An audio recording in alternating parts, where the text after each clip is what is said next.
राजनीति में जब थोड़ी भी उठापटक होती है तो पॉलिटिशियंस के मुंह से एक शब्द का इस्तेमाल आरोप प्रत्यारोप के तौर पर खास तौर पर किया जाता है।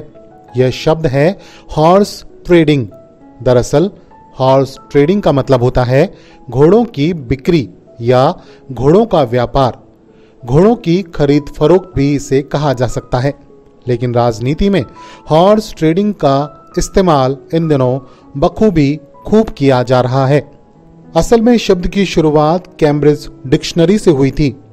करीब 18वीं शताब्दी में इस शब्द का इस्तेमाल घोड़ों की बिक्री के दौरान व्यापारी किया करते थे, लेकिन आजकल इस शब्द का इस्तेमाल पॉलिटिक्स में किया जाता है।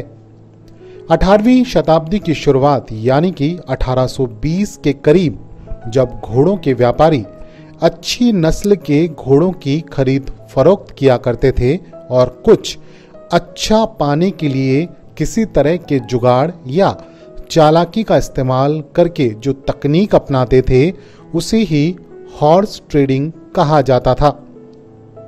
बताया जाता है कि इस दौरान व्यापारी अपने घोड़ों को कहीं पर छुपा दिया करते थे, कहीं पर बांध दिया करते थे या फिर किसी और अस्तबल में उन्हें पहुंचा देते थे। फिर अपनी चालाकी, पैसों के लेन देन के दम पर सौदा किया जाता था। इसे हॉर्स ट्रेडिंग कहा जाता था। अब राजनीति में हॉर्स ट्रेडिंग शब्द का इस्तेमाल काफी किया जाने लगा है। आपको बता दें कि यूं तो राजनीति में इस शब्द का कोई औचित्य नहीं होता है, लेकिन पिछले कुछ समय में इसका इस्तेमाल बढ़ गया है।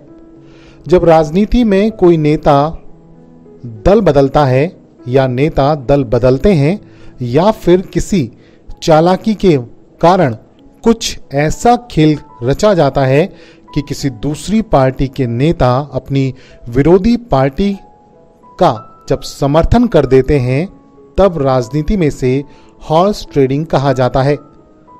भारत में इसे दल बदलना, दल बदलू भी कहते हैं। हालांकि भारत में दल बदल कानून है।